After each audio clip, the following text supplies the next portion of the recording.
¿Qué son las naciones para Dios? ¿Y cómo vamos a orar por ellas? Vamos a empezar por el mandato bíblico. El pasaje más conocido que tenemos es Mateo 28. Allí dice: Jesús se acercó y les dijo: Toda autoridad me ha sido dada en el cielo y en la tierra. Por tanto, vayan y hagan discípulos en todas las naciones, y bautícenlos en el nombre del Padre, y del Hijo, y del Espíritu Santo.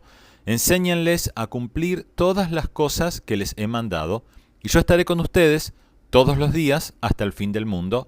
Amén. Muy bien, eso es como lo dice en español, pero ¿cómo lo dice en griego? Ajá. Bueno, no tenemos que saber griego para entender todo esto, pero sí nos podemos concentrar en unas 3 palabritas. Las palabras que se traducen por todas las naciones. Panta, ta, etne. ¿Qué quiere decir eso? ¿En qué estaba pensando Jesús cuando dijo panta, ta, etne? Todas las naciones, así se escribe en griego. Jesús utiliza la palabra etne, que no significa exactamente nación o país, como lo entendemos nosotros, sino más bien significa raza, linaje, pueblo, grupo de personas, no judíos, por supuesto, está hablando judíos, otro grupo de personas, no un país político. ¿Por qué? Bueno, es simple. Bajo el Imperio Romano no había países independientes. Había grupos humanos, había provincias, había comunidades muy distintas, pero no había países independientes como los conocemos ahora. Pero algo más. También, cuando dice eso, se está enfocando principalmente en grupos humanos antes que en países o en divisiones políticas. ¿Por qué grupos humanos? Los grupos humanos tienen un idioma en común. Ahora, ¿cómo van a entender si yo les hablo en otro idioma? Necesita la gente que le hable en su propio idioma. Y eso también genera costumbres. Si yo vengo con otras costumbres, soy un bicho raro en esa comunidad.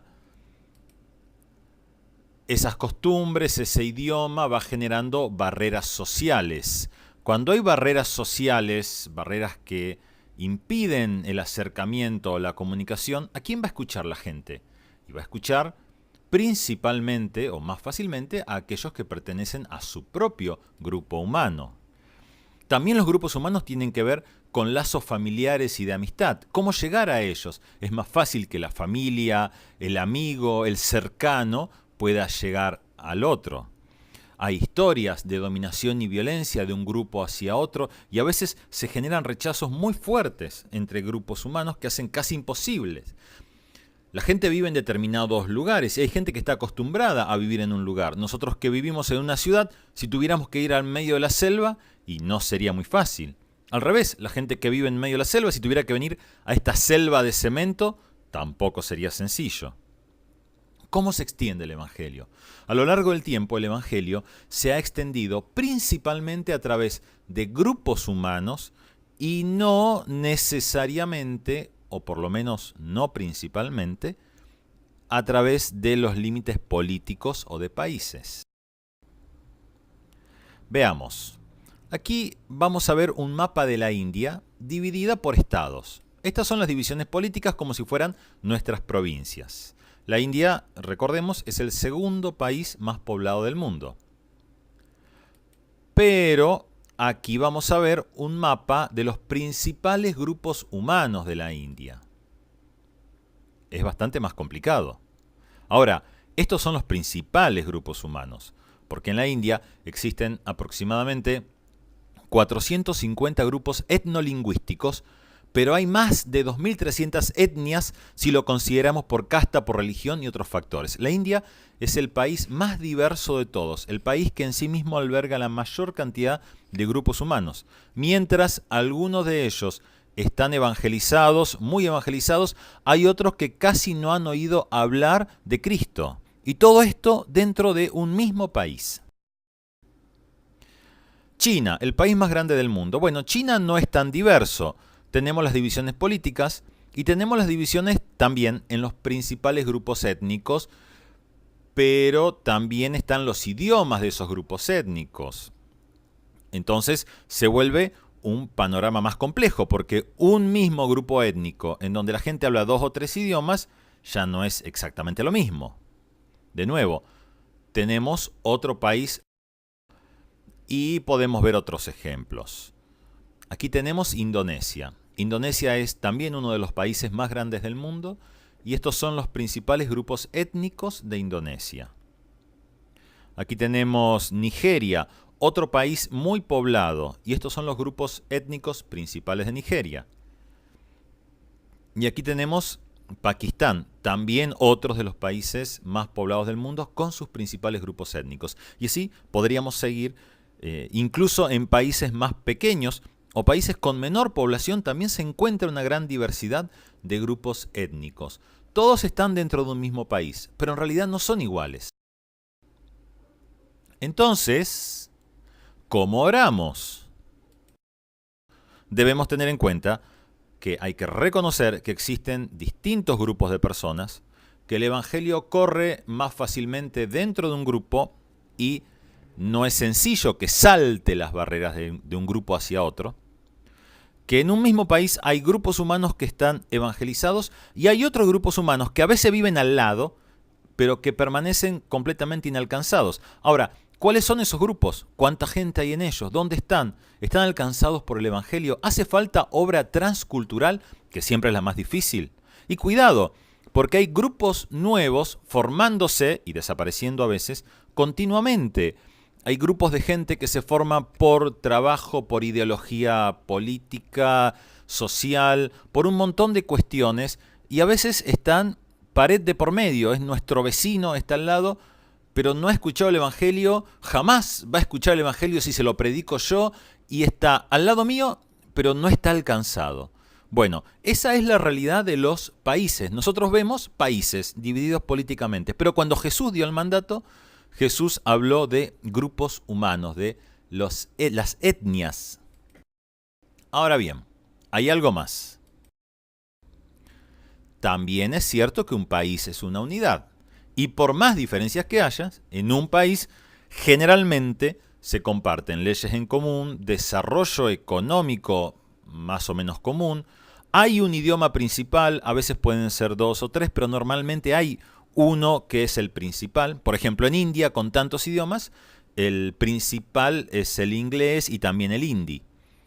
La realidad de las ciudades y las problemáticas mundiales. Veamos uno por uno. Las leyes, que normalmente son para todo un país, por más que haya grupos humanos distintos, pueden impedir la predicación del Evangelio, las reuniones cristianas o incluso las conversiones. También hay leyes que pueden proteger a los cristianos contra los abusos. Algunas leyes son duras, otras son más suaves, no siempre se aplican, no siempre se sancionan y a veces distintas regiones dentro de un mismo país tienen distintas leyes, pero en general podemos decir que hay leyes comunes para todo el país. Esas leyes limitan a los cristianos, se están aprobando nuevas leyes para limitar a los cristianos. Esto está pasando en muchos países que eran tradicionalmente cristianos. Hay leyes que protegen a los cristianos contra la violencia, hay corrupción. Estas son cuestiones que podemos tener en cuenta cuando analizamos la realidad de un país y podemos orar para que el juez justo tome control de las leyes, de la legislación y haya protección para los cristianos, para la evangelización, para las iglesias. Ahora, uno de los factores principales, o quizás el principal factor en el mundo, ha sido y es el desarrollo económico. Tanto en el pasado como en el presente, es la búsqueda de mejores oportunidades económicas lo que hace que la gente se mueva de un lugar a otro, que pueblos sojuzguen a otros, que se compartan trabajos en común. En estos últimos tiempos, la globalización ha llevado a que muchos negocios y muchos conceptos e ideas se establezcan en todo el mundo. En la época de Jesús existía en el Imperio Romano una especie de globalización, que eran las leyes romanas. Ahora, estos movimientos de personas llevan a la gente a estar en contacto con otras personas que no son sus comunidades tradicionales, y allí se da la oportunidad de testificar, de hacer incluso negocios para el reino, de toda la obra misionera, evangelística, de discipulado a través de las empresas. Y también se dan muchos factores de uniformización, por ejemplo, tiendas internacionales, empresas que están en todas partes, que pueden ser aprovechados para predicar el Evangelio. ¿Qué hay de eso en la nación? ¿Qué cosas están entrando? No necesariamente buenas, pero están entrando y el Señor puede aprovechar eso para que su mensaje corra. Ahora, en el mundo se hablan muchos idiomas. Un país, como dijimos, suele tener un idioma principal, no necesariamente el único, pero un idioma principal o dos o tres. Y la gente que habla el mismo idioma, por más, o por lo menos que lo entiende, por más que pertenezca a grupos humanos distintos, puede escuchar. En la antigüedad era el griego. El griego servía como el inglés actualmente, quizás más todavía porque estaba más extendido por el Imperio Romano. Estos idiomas internacionales, si bien no son a veces bien entendidos por todas las personas, constituyen una puerta de entrada muy importante para el Evangelio. ¿Cuáles son los idiomas que se hablan en el país? ¿Hay recursos evangelísticos y de discipulado en ese idioma?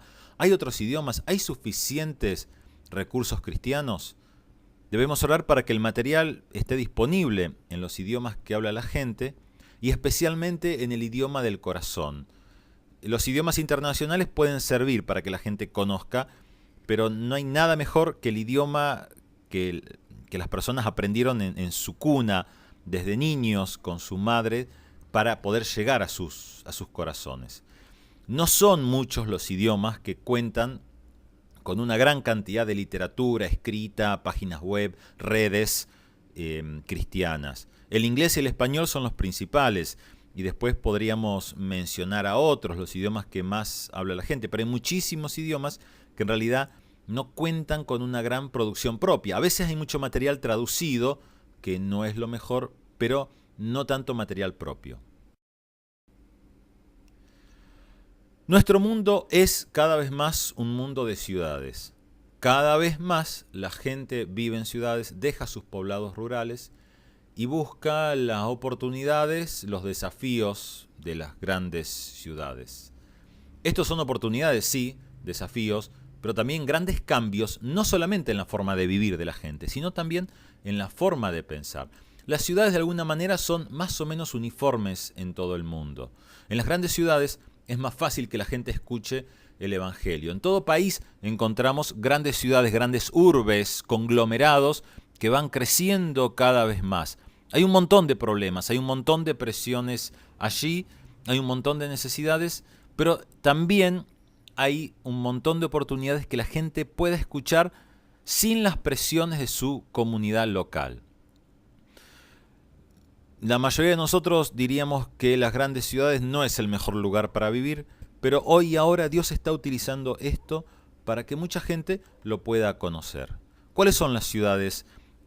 ¿Hay un testimonio cristiano adecuado? ¿Se atiende a las necesidades de los migrantes que llegan a esas ciudades? Dios ama las ciudades, aún la ciudad de Nínive, a la cual Jonás fue mandado a predicar, una ciudad en extremo pecadora. Aún así, Dios la amaba y Dios tenía compasión de ella y mandó a su profeta renuente para que predicara a ella y hubo realmente un movimiento asombroso. Pero el mundo de hoy enfrenta problemas cada vez más grandes que son problemas globales.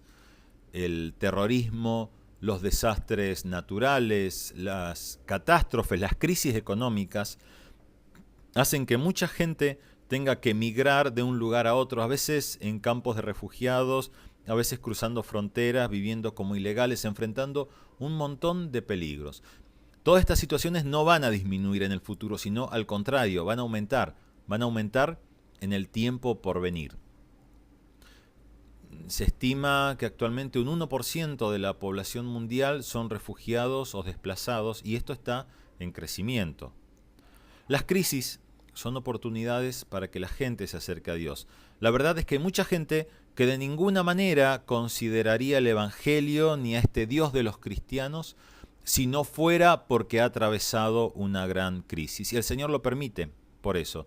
Son oportunidades también para que los cristianos emigren hacia otros lugares y den testimonio, por las buenas o por las malas, pero el Señor extiende su Evangelio. Ahora, hay crisis que esté afrontando ese país, hay crisis que están por venir, los desastres climáticos son cada vez más presentes, los volcanes, los terremotos, hay países que están ubicados en zonas especialmente volcánicas o de terremotos, zonas en donde los huracanes, los tifones son mucho más comunes. Bueno, ahí hay oportunidades, hay necesidades, y en medio de la crisis la gente busca respuesta y puede encontrarse con Dios. Entonces podemos buscar, ver eso en los países y orar por eso. Los cristianos necesitamos ser sensibles a esas necesidades y oportunidades que las crisis representan y buscar los recursos en Dios. Pero también todos los países del mundo hoy tienen iglesias. No siempre la salud espiritual es adecuada, no siempre tienen todos los recursos, a veces necesitan ser fortalecidos en el espíritu, ser corregidos doctrinalmente, a veces necesitan recursos materiales, a veces son pequeños y oprimidos, a veces no.